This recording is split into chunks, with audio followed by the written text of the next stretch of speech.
तो आज हम सभी के साथ एक ऐसी पर्सनैलिटी, ऐसी सेलिब्रिटी जिसको आपने हमेशा आपके घर पर सिनेमा पर्दे पर जरूर देखा होगा, the one and only Kunal Sharma ji. Kunal sir, आपका V24 तास में बहुत बहुत स्वागत है। थैंक यू सो मच कि आपने समय निकालकर आज आए आप हमारे ऑफिस पर। इतना एक अच्छा इंटरव्यू प्लान करने के लिए आपने हमको समय दिया, उसके लिए बहुत बहुत शुक्रिया सर। Thank you. तो चलिए अब हम सर से मुलाकात करते हैं, और आप जिसके लिए बेकरार हैं जानने के लिए इनकी स्टोरी, वो भी हम जरूर जानेंगे। तो चलिए बात करते हैं सर से। सर, हमें सबसे पहले ये बताइए कि आज आप इतने एक सक्सेसफुल सेलिब्रिटी बन चुके हैं, काफ़ी लोग आपको जानते हैं, सिनेमा पर्दे पर आपको हमेशा देखते रहते हैं। तो ये बताइए कि आप यहाँ तक पहुँचे कैसे सर, आपकी जर्नी कैसी रही? जर्नी तो बहुत लंबी जर्नी है। हाँ, तो सर बताइए कि कौन सा सेक्रीफाइस है जो आपको एक पॉइंट पर लग गया था कि अब यहाँ से हमें आगे बढ़ना है? सेक्रीफाइस तो कहना सही शब्द नहीं होगा। सही शब्द होगा कि मतलब बेसिकली मेरी तलाश थी कि चीज़ों को एक्सप्लोर करने की, कह सकते हैं आप। तो मैं ज़िंदगी को एक्सप्लोर करना चाहता था। तो मैं जब IT में था, मैं सॉफ्टवेयर इंजीनियर था, तो धीरे धीरे मुझे लगा कि जो मेरा पूरा दिन है, जो 24 घंटे हैं, उस 24 घंटे में से मैं अगर पूरा कैलकुलेट करूं तो 8 घंटे सोने में, 8 से 10 घंटे ऑफिस में, फिर 2 घंटे ट्रैवलिंग में, फिर जो बाकी रूटीन्स हैं, खाना पीना, ये सब, तो आखिरी में जो वैल्यूएबल टाइम है वो 2 घंटे ही बचते हैं जी। तो मुझे लगा यार मैं सिर्फ 2 घंटे जीने के लिए 22 घंटे वेस्ट करता हूँ, मतलब कोई पॉसिबिलिटी नहीं है। मतलब तो अगर मैं 40 साल जिंदा हूँ तो मतलब मैं सिर्फ 4 साल जीऊँगा और 36 साल वेस्ट होंगे मेरे। तो वो जो कैलकुलेशन है, वो कैलकुलेशन करके मुझे लगा कि यार मतलब something is going wrong side, तो मुझे कुछ सोचना पड़ेगा इसके बारे में। तो ऐसी कोई चीज़ जो मुझे करने में मज़ा आए, जिसमें मैं लाइफ को भी एक्सप्लोर कर सकूं और बाकी चीज़ों को भी देख सकूं, लाइफ के पहलुओं को, तो मैं शायद इस जीवन का कुछ एक अच्छा उपयोग कर सकता हूं।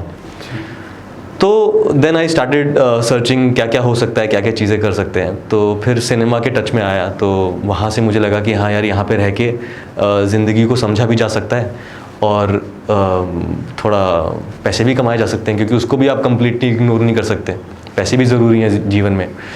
तो बस वहीं से फिर सफ़र स्टार्ट हुआ। तो अगर आप एक नज़र से देखो तो आपको लगेगा कि सेक्रीफाइस किया, एक अच्छा खासा जॉब, एक सेटल्ड जॉब छोड़ के आप दूसरी जगह जा रहे हो, तो ये एक सेक्रीफाइस है। बट मेरी नज़र में मेरी जो जर्नी रही है पिछले 10 साल की, 10 से 10 साल की, तो मेरे हिसाब से एक एक्सप्लोरेशन था, जो शायद मैं अगर उस फील्ड में होता तो शायद अगले 25 साल में भी नहीं एक्सप्लोर कर पाता। As a life, as a human being क्या होती हैं चीज़ें, जो मुझे यहाँ पे मतलब एज अ गिफ्ट मिल गई। तो वैसा है। बढ़िया बढ़िया। मतलब एक एजुकेशन लाइफ को आपने स्टॉप करके इस फील्ड में जब सर आप आए, तो आपको क्या लगता है आपको पहला चांस कहाँ से मिला सर? कि मतलब जैसे अगर आप सोचते हैं कि यार अभी इसको स्टॉप करके एक्सप्लोर करने चलना है हमें, और जब आप उसे एक्सप्लोर करने के लिए निकलते हैं, तो आपको सर स्टार्टिंग पॉइंट आपको कहाँ से हेल्प मिला है? कोई नैरेटर मिला आपको जिसने आपको गाइड किया हो आगे बढ़ने? नहीं यार, बहुत मुश्किल था। मतलब एकदम से, क्योंकि चीज़ें पता नहीं थी, आउटसाइड फील्ड से थे, तो बिल्कुल भी कुछ पता नहीं था और कोई बताने वाला भी नहीं था किसके पास जाएंगे, क्योंकि ऐसे परिवार से हैं कि जिसका दूर दूर से आर्ट फील्ड से कोई कनेक्शन नहीं है। तो बस कूद गए, क्योंकि उस वक्त ऐसा लग रहा था कि यार हो जाएगा शायद, जैसे हर एक नए बच्चे को लगता है कि मैं तो 1 साल 2 साल में कुछ ना कुछ कर ही लूँगा। पर जब कूदे तो पता चला कि ये भी एक तरह से, जैसे आपने बोला कि एजुकेशन फील्ड को छोड़ के इस फील्ड में आना, but end of the day फिर समझ आया कि नहीं, इसकी भी एक एजुकेशन है, इसके बारे में भी पढ़ा जाता है, इसके बारे में भी चीज़ें की जाती हैं। तो जब उसको डेप्थ में समझने की कोशिश की तो समझ आया कि अच्छा नहीं, सिर्फ ऐसा नहीं है कि आपने जाके कैमरा के सामने कुछ बोल दिया और वो हिट हो गया।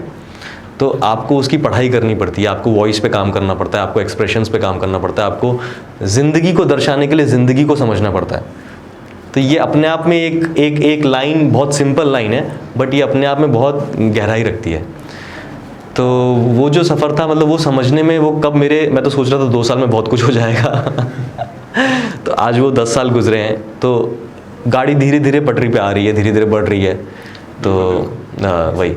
तो सर ने आज तक इतने सारे कैरेक्टर्स किए, जैसे कि हम सभी ने आपको हमारे टीवी स्क्रीन पर, बड़े बड़े सिनेमा पर्दे पर, मोबाइल पर, हमेशा नए नए कैरेक्टर में सर आपको हमेशा देखा है। ऐसा कोई कैरेक्टर बताइए जो सर जो आपको बहुत पसंद और आपने दिल से कहा कि यार ये कैरेक्टर मेरे लिए बना होगा शायद, ऐसा कोई आपको याद है? कोई ऐसा कोई कैरेक्टर आपका? मेरे लिए बना होगा तो मैं क्योंकि मुझे लगता है सब आर्टिस्ट हैं, सभी आर्टिस्ट हैं, और हर किसी का, अगर मैं आपको बोलूँगा एक किरदार करने के लिए, तो आप अपने तरीके से उसको एक्सप्लोर करोगे, मैं अपने तरीके से करूँगा।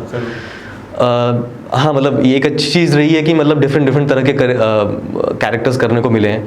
तो मतलब सारे ही बहुत पसंदीदा हैं, बट हाँ मतलब मैं उनको कई ऐसे हैं जिनको मैं दोबारा करना चाहूँगा, क्योंकि क्या होता है आपकी एज एन आर्टिस्ट आपकी जो ग्रोथ होती है वो धीरे धीरे बढ़ती रहती है, समझ आपकी बढ़ती रहती है।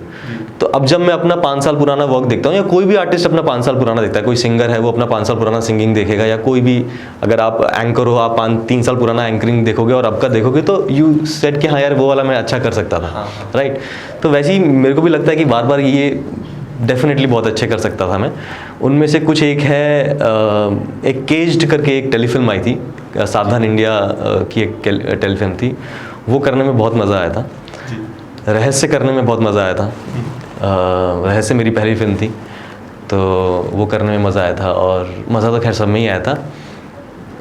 ऐसा स्पेसिफिक तो कोई नहीं है कि मतलब मैं बोलूँ कि ये मेरे लिए ही था। अच्छा। क्योंकि मुझे पता है ना हर आर्टिस्ट के लिए हर चीज़ है, मतलब हाँ हर कोई कुछ भी कर सकता है। तो सर एक ऐसा क्वेश्चन था जो मुझे अभी आपको देखकर आ रहा है, वो ये है कि सर आपका ये जो लुक है एकदम बोले तो, अगर हम लोग अपनी मुंबई के लायक बोलते तो एकदम बोले तो फाड़ू जो आपका लुक दिख रहा है, इसके पीछे क्या राज है सर? मतलब आप इतने मतलब एकदम टॉल शॉल बॉडी शॉडी, आपकी बाल एकदम सही, तो क्या लुक है सर इस लुक के पीछे रखने का जो आप मेंटेन करते हैं इसे? क्या होता है कि वो फिल्मों में ना वो एक हीरो होता है और फिर उसको किसी को फाड़ना पड़ता है, मतलब कोई उसको फाड़ता है तभी वो उसके पीछे बदला लेता है वापस। तो वो फाड़ू लुक इसलिए रखना पड़ता है कि मैं फाड़ सकूं हीरो को। क्या बात है। तो इसलिए वो फाड़ू लुक रखना पड़ता है। तो मतलब हाँ मजाक के उसमें बोल रहा हूँ मैं, बट हाँ बेसिकली क्या है, मेरा जो लुक है ये धीरे धीरे करके डेवलप हुआ है। अच्छा। मैं पहले जब रहस्य कर रहा था तो एक डायरेक्टर ने बोला कि आप बाल बढ़ाइए इसके लिए, इस कैरेक्टर के लिए, तो वो जो उसके लिए बाल बढ़े। फिर उसके बाद मैं एक लेजेंड ऑफ माइकल मिश्रा कर रहा था, उसमें रॉकस्टार का कैरेक्टर प्ले कर रहा था, तो रॉकस्टार के लिए फिर बाल और लंबे हो गए। फिर मैं सावधान इंडिया का एक एपिसोड कर रहा था, उसके लिए फिर एक डिफरेंट लुक हुआ, तो वो भी बाल लंबे थे। फिर अभी मैंने रिसेंटली एक किया, एक शार्प शूटर है, अभी एक वेब सीरीज़ आई है श्रीकांत बशीर करके, उसमें शार्प शूटर है, तो उनको भी ऐसे ही कुछ चाहिए था। तो मतलब चीज़ें, अभी एक तेलुगु फिल्म की है तो उसमें भी उनको विलन में ऐसी लुक चाहिए था, तो मतलब वो कोई काट ही नहीं रहा। मतलब क्या बात, मतलब इस बाल और दाढ़ी से एक रिलेशन बन गया बॉलीवुड का। तो आना है तो इस बाल दाढ़ी के साथ ही आइए। हाँ मतलब अब मैंने भी सोचा है कि अब बाल कटाएंगे तो प्रोडक्शन के पैसे से ही कटाएंगे। अरे क्या बात कि अब आप ही नहीं इतने बड़े करते हैं, अब आप ही से छोटा कीजिए। हाँ बिल्कुल बिल्कुल बढ़िया। सर अभी मेरे को ये जानना था आपसे कि जैसे कि आपकी इतनी सारी ढेर सारी मूवीज, इतने सारे कैरेक्टर है सर, आप हमेशा विलन एक किरदार निभाते हैं, मतलब कहीं ना कहीं नेगेटिव रोल आता है, तो सर आपका फेवरेट कैरेक्टर हो जाता है नेगेटिव, कि ये डायरेक्टर और प्रोडक्शन की डिमांड होती है भाई ये भाई हमको नेगेटिव में ही चाहिए? हाँ मतलब इनिशियली हमारी इंडस्ट्री में क्या है कि इंडिया में आप किसी एक पर्टिकुलर रोल में नज़र आते हो ना, तो उसके बाद आपको लोग उसी में देख मतलब इमेजिन नहीं कर पाते हैं यहाँ पे ज़्यादातर। जैसे आप अगर फॉरेन कंट्रीज़ में अगर उनका सिनेमा देखो या उनका कुछ सीरीज़ देखो, तो आपको एक एक्टर जो एक पर्टिकुलर कैरेक्टर में नज़र आ रहा है वो दूसरे वाले में किसी और उसमें नज़र आएगा। तो क्योंकि वो लोग, उनका इमेजिनेशन डिफरेंट लेवल पे है, वो सोच पाते हैं कि आज कुणाल ऐसा दिख रहा है तो कुणाल बॉल्ड होके कैसा दिखेगा, या फिर ऐसा करेंगे तो कैसा दिखेगा। They love to experiment. यहाँ पे एक्सपेरिमेंट थोड़ा इंसान डरता है, इसलिए आप एक्सपेरिमेंटल सिनेमा के नाम पे भी देखोगे तो बहुत लिमिटेड फिल्म्स हैं यहाँ पर, बहुत लिमिटेड है। अगर एक हिट हुई तो उसी की जैसी 10 और लेके आएंगे ये लोग, क्योंकि उनको पता है कि अरे हाँ ये वाला हिट हो गया। लेकिन वो जो पहला वाला हिट है वो लाने के लिए बहुत ही कम लोग एक्सपेरिमेंट करते हैं। तो इसीलिए मेरे साथ भी शायद हुआ है, मेरे साथ क्या सभी एक्टर्स के साथ, मोस्टली सबके साथ होता है। फिर एक टाइम फेज आता है जब वो लोग डिमांड कर सकते हैं कि नहीं अब मैं ऐसे नहीं रहूँगा, मैं ऐसे करूँगा, अब मैं ये वाला करूँगा, मैं जब वो चूज़ी हो जाते हैं। अभी मैं भी बेगर्स आर नॉट चूजर्स वाली स्टेज में हूँ। तो जैसे रोल्स आ जाते हैं हम कर लेते हैं यार, मतलब बिल्कुल बिल्कुल। तो बढ़िया सर। कोई एक ऐसा छोटा सा डायलॉग एक बार अगर आप बिल्कुल बोल के दिखाएं हमारे ऑडियंस को तो बहुत अच्छा हो जाएगा, कि अगर कुणाल जी यहाँ पर मौजूद है और उनका डायलॉग अगर हम नहीं सुनेंगे तो ये तो सर सोने पे सुहागा बात रहेगी, ऐसा हो गया। तो जो मेरी पहली फिल्म है रहस्य, उसका ही डायलॉग ले लेते हैं। रियाज करके मैंने कैरेक्टर प्ले किया था। एक मुस्लिम बॉय है, वो उसकी गर्लफ्रेंड है, उसके फादर उसको मिलने से मना कर देते हैं उससे, तो वो अपनी गर्लफ्रेंड से बात कर रहा है। तो उसका बोलता है कि देख मुझे नहीं सुनना तेरे पेरेंट्स मेरे बारे में क्या बात करते हैं। आयशा मुझे अगर तूने आज के बाद फिर से ब्रेकअप की बात की ना मुझसे, जान से मार दूंगा तेरे को। फिर क्या बात है। फ़ोन थ्रो कर देता है। बढ़िया बढ़िया बढ़िया बढ़िया सर। बिल्कुल, मतलब आयशा तो अगर मैं आयशा की जगह रखकर देखूं तो आयशा का तो पहला अटैक इसी दिन आया होगा मेरे हिसाब से। बहुत बढ़िया सर। तो आप सर किसको अपने लाइफ में ऐसा इंस्पिरेशन मान के बॉलीवुड में चलते, मतलब जैसे मैं अगर नवाजुद्दीन सिद्दीकी के बारे में देखूं तो सर को मैं मतलब मैं आइडल मानता हूँ हमेशा, उनकी एक्टिंग वगैरह ट्राई करते रहते हैं हम कहीं ना कहीं। तो सर आपके कौन आइडल है ऐसे देखा जाए तो बॉलीवुड के लिए? मैंने जब शुरू किया था तो मुझे गुरुदत्त साहब बहुत अट्रैक्ट करते थे, तो इसलिए मतलब मैं सिनेमा की मतलब सिर्फ एक्टिंग के पहलू को नहीं, मैं और भी बहुत सारे, मैंने एडिटिंग भी सीखी है, मैंने डायरेक्शन भी सीखा है, मैंने बहुत सारी चीज़ें सब कुछ एक्सप्लोर करने की कोशिश की है, तो वो अट्रैक्ट करते थे। रिसेंट में नसरुद्दीन शाह बीच बीच में जब मैं और सिनेमा देखने लगा तो नसरुद्दीन शाह जी मुझे बहुत अट्रैक्ट करते थे, ओमपुरी सर बहुत अट्रैक्ट करते थे, क्या बात है। टॉम ऑल्टर सर करते थे, उनके साथ मैं उनके जाने से जस्ट पहले एक फ़िल्म की मैंने उनके साथ, तो वो फिल्म शायद इस साल के एंड तक रिलीज़ होगी। अरे क्या बात है, बढ़िया बढ़िया। फिर वन ऑफ द फेवरेट्स हैं इरफान खान साहब। बिल्कुल, वो तो हमेशा हमारे साथ है। हाँ, तो वो उनका जो वर्क है, मतलब उन्होंने जो क्राफ्ट पे जो उनकी पकड़ है, मतलब जैसे डांस में या सिंगिंग में कुछ ऐसी हरकतें होती हैं जो इंसान पता लगा लेता है कि अरे वाह क्या किया है, तो वैसी जो एक्टिंग में कुछ हरकतें हैं जो कुछ ही लोग लगा सकते हैं, तो वो उनका ऐसा ऐसा कुछ वर्क है, हम जब पलट के देखते हैं तो हमें लगता है अरे यार ये तो मतलब करना इम्पॉसिबल है। बिल्कुल बिल्कुल, मतलब सही बात। मतलब ये जो है ना ये मतलब ये हाँ। आप सेट पे कैमरा लगने के बाद बहुत टफ हो जाता है। बहुत टफ हो जाता है, तो बिल्कुल। जो ऐसी कुछ कुछ चीज़ें वो उन्होंने ऐसी ऐसी हरकतें की हैं कि मतलब वो लगता ही नहीं कि मतलब इम्पॉसिबल है। इम्पॉसिबल, और वो यादगार हो गई है सर आज, अगर कभी भी उसको हम देखें तो वो हमेशा वही निकलेगा, हम कितने बार भी उसे देख ले, उनका presentation, way of talk, voice modulation, सारी चीज़ें। वन ऑफ द फेवरेट के मेनन सर है, उनके साथ तो पहली फिल्म की तो बहुत ही मतलब इंस्पिरेशनल था मेरे लिए भी और वर्क वाइज भी। हाँ, क्या बात है। तो सर एक बात है, आप इतने सेलिब्रिटीज के साथ काम कर रहे हैं तो आपको कहीं ना कहीं ऑकवर्ड कहीं ना कहीं लगता है, कभी हुआ है जैसे आज अगर मैं आपके साथ बैठा हूँ, आप मिले एक सेलिब्रिटी के लिए, तो मैं आपके साथ बैठा हूँ तो मुझे 1000 बार माइंड में चल रहा है सर के साथ ऐसी बात करना, ये बोलना है, वो बोलना है। एक इंटरव्यू सेशन के साथ में मेरे माइंड में 1000 चीज़ चल रही है, आपको ध्यान रखते हो, इतने सारी चीज़ों लोगों को ध्यान रखते हो। तो आपके साथ कभी ऐसा हुआ है कि किसी आप स्क्रिप्टिंग के लिए बैठे हैं और सब डिसीजन ले रहे हैं, भाई ऐसा ऐसा सीन है, आपको कोई है डायरेक्टर स्क्रिप्ट समझा रहा है और आपसे दिग्गज लोग आपके सामने बैठे हैं और आपको ऐसा लग रहा हो? एक इनिशियल फियर होता है, लेकिन अगर आप उस इनिशियल फियर से, मैं वही कह रहा हूँ, वो प्रैक्टिस की बात है, अगर आप उस इनिशियल फियर से बैक टू बैक अपने माइंड में ही फाइट कर लेंगे ना, तो एक लेवल के बाद वो ख़त्म हो जाता है। तो अगर आप यही, ऐसे कई लोग हैं जो लोग कोई भी इंटरव्यूज़ या कोई भी चीज़ ऐसी होती है, वो अपने एक दिन पहले इतनी रियाज़ कर लेते हैं, तो बेसिकली वो रियाज़ का खेल है। आपने जितना रियाज़ किया है तो आपको वो घबराहट होती नहीं है, वो बस फ्लो होता है। वो क्रिकेट की तरह है, सचिन मतलब उस दिन जाके क्रिकेट नहीं खेलता, वो उससे पहले सालों साल महीनों महीनों नेट पे ऐसी प्रैक्टिस हो जाती है कि उसको पता नहीं कि बॉल यहाँ आएगी, वो बॉल वहाँ पिच हुई, अपने आप उसका हाथ घूमता है। वो उस दिन मैच नहीं हो रहा होता, मैच उससे पहले ऑलरेडी हो चुका होता है। किसने कितनी प्रैक्टिस की है, उस दिन तो बस परफॉर्मेंस हो रहा होता है।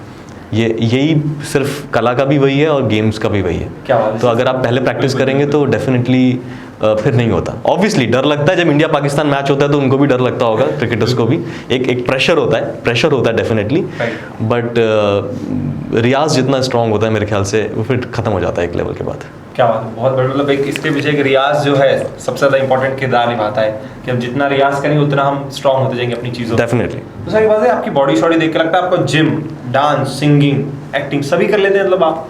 नहीं, सिंगिंग में तो मतलब मैं जीरो नहीं कहूँगा, माइनस कहूँगा, जीरो से भी नीचे हूँ मैं। तो कहीं ट्राई किया सर आपने सिंगिंग वगैरह? अरे बहुत उन सिंगर्स, उन टीचर्स ने अपना करियर छोड़ दिया। ऐसा कुछ हुआ सर लाइफ मूवमेंट जो आपको याद होगी, भाई अब सिंगिंग करने बोल दिया कुणाल जी को और एकदम यार ये नहीं वो टाइम में मना ही कर देता हूँ, मैंने कहा पॉसिबल ही नहीं है, मैंने सब कुछ ट्राई कर लिया, मैं कविता कह लूँगा लेकिन मैं सिंगिंग नहीं कह पाऊँगा। अरे क्या बात है सर। और जिम की तरफ आपका पहले से ही फोकस है सर? जिम हाँ, मुझे फिजिकल एक्टिविटीज़ पसंद है, मुझे शुरू से पसंद है, तो शायद वो भी एक रीज़न था। जब मैं आईटी जॉब में था तो मुझे एक्टिविटीज़ करना पसंद था, एक जगह बैठ के बस टाइपिंग करना मुझे पसंद नहीं था। तो कहीं ना कहीं मेरे बॉडी का एक एक सेल मुझे बोलता था उठ यहाँ से और चल कहीं और। तो इवन एट दैट टाइम मैं ऑफिस में भी था, तो मैं वहीं पे ऑफिस में जिम था, तो मैं ज़्यादा टाइम वहीं दिखता था लोगों को कि एटलीस्ट किसी को देखता रहूँ, इंस्पायर होता रहूँ, कुछ ना कुछ मतलब मेरे अंदर करने का मन करे, तो वो था। बट मैं स्पेसिफिकली लास्ट 3 इयर्स से इस पर बहुत ज़्यादा डीपली इसमें घुस गया, क्योंकि एक फ़िल्म कर रहा था मैं मार्शल आर्ट्स के ऊपर, तो अभी वो मेरे ख्याल से इस साल के एंड होते होते ख़त्म हो जाएगी, वो टॉम ऑल्टर सर वाली। जी।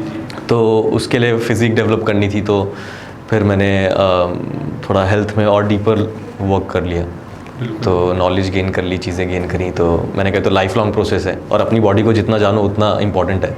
राइट। तो फिर लास्ट 3 ईयर्स से बहुत सीरियसली मतलब आई एम इनटू फिटनेस। मतलब आप रेगुलर से जिम वगैरह से फिटनेस? हाँ, लॉकडाउन पीरियड को छोड़ दें तो मतलब पिछले 1 साल से इतना नहीं हूँ मैं, बट हाँ I try to go every day. क्या बात है, बढ़िया। समहाउ किसी भी एक्टिविटी में रहने की कोशिश करता हूँ।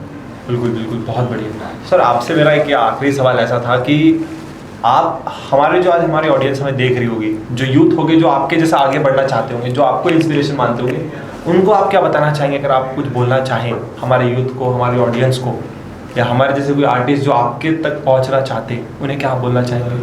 मैं ये कहूँगा कि इस फील्ड को भी एक दूसरी किसी भी फील्ड की तरह समझे। जैसे आप अगर डॉक्टर बनना चाहते हैं तो 5 से 7 साल आप एक टाइम ड्यूरेशन होता है, उसके बाद आप उस फील्ड में जॉब करना स्टार्ट करते हैं। मैं इंजीनियर था, मैंने 4 साल पढ़ाई की। उस 4 साल की पढ़ाई से पहले मैंने साइंस ली 10th के बाद, वो 2 साल की वो पढ़ाई, 4 साल का फिर वो एंट्रेंस और फिर सब कुछ चीज़ें मिला के तो 6-7 साल का एक पीरियड था। तो वैसे ही एक्टिंग या कोई भी कला या कोई भी विधा अगर है तो ऐसा नहीं है कि अरे ये तो बहुत अच्छी, जैसे नॉर्मली पेरेंट्स ऐसे ही अप्रिशिएट करते हैं, अरे ये तो बहुत अच्छा गाती है, तो कर लेगी। ऐसा नहीं होता। उसको आपको अगर कोई गॉड गिफ्टेड भी है तो उस कला को भी आपको निखारना पड़ता है। तो आपको हर एक विधा को, जो भी चीज़ है उसको आप पढ़ाई की तरह लें। 3 से 4 साल सिर्फ पढ़ने के लिए लगाएं, उसको डिटेल डेप्थ में जाके उसको पढ़ें और उसके बाद ट्राई करें, तो डेफिनेटली सक्सेस मिलेगी। नॉर्मली क्या होता है, लोग ऐसे ही आ जाते हैं क्योंकि दिखने में क्या लगता है कि अरे बोलना ही तो है, अरे यही तो मैं रोज़ ही करता हूँ, ये सब हिलाना और ये सब करना ये तो बहुत नॉर्मल है, अरे ऐसी तो गुस्सा करते हैं, अरे ये तो। लेकिन जब कैमरा ऑन होता है और वो एक अलग इंसान फिर चुप हो जाता है। तो ये सब चीज़ें सीखने वाली चीज़ें, तो अगर आप करेंगे तो 3 से 4 साल मेरे ख्याल से सिर्फ सीखने में लगाएं और साइड बाय साइड लोगों के साथ काम भी करने की कोशिश करें, तो मेरे ख्याल से 5 से 6 साल के बाद आप धीरे धीरे वर्क करना स्टार्ट कर लेते हैं। क्या बात है, बढ़िया। मतलब बहुत बहुत शुक्रिया सर आपका कि आप आए और हमें इतना सारा नॉलेज दिया।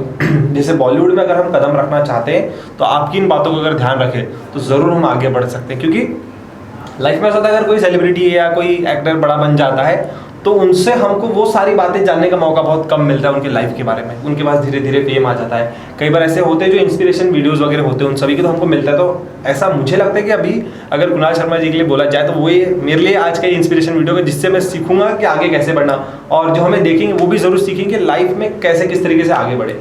तो जैसे जो हम स्ट्रगलिंग एक्टर्स होते हैं, हमें ऐसा लगता है कि अगर हम लोग अपने आईब्रोज ऊपर करें तो हम गुस्सा कर रहे हैं, ठीक है। अगर हमारे आंख से आंसू गिर रहा है तो रोना हो रहा है। कई बार सर ऐसा होता है, हमारे चीज़ में ऐसा होता है कि बिना रोए भी इंसान उस दर्द को महसूस कर सकता है, बिना अपने आईब्रोज को ऊपर किए भी वो गुस्सा कर सकता है। तो ये सारी चीज़ें जब आपकी जो शब्द हमें याद है, जैसे रियाज, इन सब चीज़ों से हम धीरे धीरे आगे बढ़ेंगे और आपसे बहुत कुछ सीखने हमें ऐसा मिला।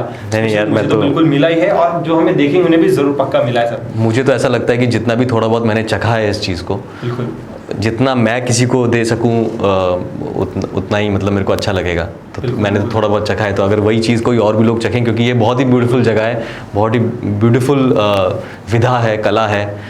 तो अगर करियर नहीं तो कम से कम ज़िंदगी के पहलू बहुत खुल जाते हैं। तो मुझे तो लगता है कि हर किसी को ज़िंदगी के बारे में तो पढ़ना ही चाहिए। बिल्कुल बिल्कुल।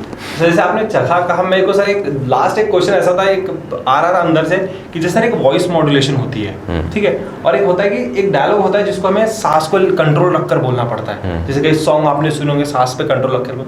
तो सर ये बता सकते हैं वॉइस मॉड्यूलेशन और ये जो आवाज़ का होता है ये किस तरीके से किया जाता है? जैसे कि अगर मैं बोलूँ एक डायलॉग, अगर मैं बोलकर आपको बताऊँ, आप बता सकते हैं किस तरीके से मतलब ये मॉड्यूलेशन हो सकता है? यही ना कि आपके छावनी के पीछे आपकी सेना खड़ी है, 40,000 सैनिक, 2,000 घोड़े और कुछ हाथी, लेकिन आप ही नहीं जानते निजाम जी जो ये है कि उनके पीछे हमारी 40,000 मराठा सैनिक है, नंगी तलवार लेकर खड़ी है, जो हमारे एक इशारे पर आपकी पूरी सेना को बर्बाद कर सकती है। ये एक सांस में बोला गया। आमिर खान सर ने एक जैसा बोला गया,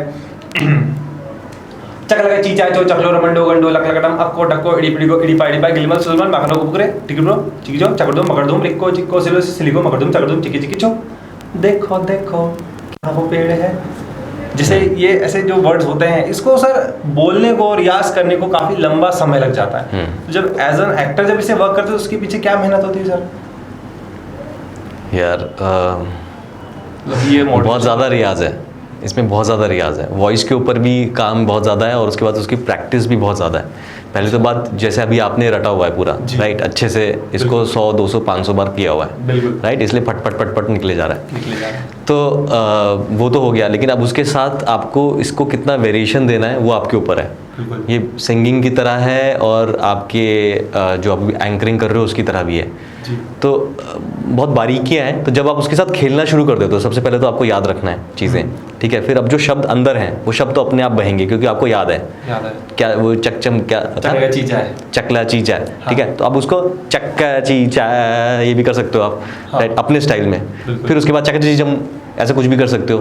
तो वो आप उसके साथ कितना खेलते हो और फिर उसको आपको कौन सा बेटर लगता है कि हाँ ये वाला वर्जन मुझे इसका जम रहा है and this is going good. और फिर वो सिर्फ एक शख्स का नहीं है, वो एक शख्स का नहीं है, वो कई सारे लोगों का, it's a combination of lot of arts. तो एक बंदा उसको रिफाइन करता है, डायरेक्टर बोलता है नहीं सर थोड़ा इसको ना डिफरेंट तरीके से करते हैं। एक राइटर जिसने उस चीज़ को लिखा है उसका उन्हीं शब्दों को बोला जा रहा है ना, उन्होंने अपना कुछ नहीं बनाया। एक राइटर ने लिखा है, उस एक्टर ने उस चीज़ को याद किया, उस चीज़ को बोला और उसके बाद डायरेक्टर ने उसको वो किया, राइट। तो it's a combination of lot of people, lot of art. तो एक शख्स का नहीं है वो, नहीं है। तो इसलिए एक्टर का जो है, एक्टर का ये है कि वो अपनी वॉइस पे चीज़ों पे काम कर सकता है। और उसको अगर डायरेक्टर बोलता है नहीं सर ये इसको ऐसे फास्ट मत लो सर, बहुत आराम से लो, चक चिक लुक चक चक, तो ऐसे करो, तो वो आपको आना चाहिए। पता चले आपको एक ही सुन, नहीं सर ऐसे ही करूँगा, ऐसा मेरे को यही आता है, तो वो नहीं। तो एक्टर वही है कि वेरिएशन पता होने चाहिए। हाँ, वेरिएशन तो उस चीज़ को ले पाए, उसको ले Right. ले वो बात। राइट।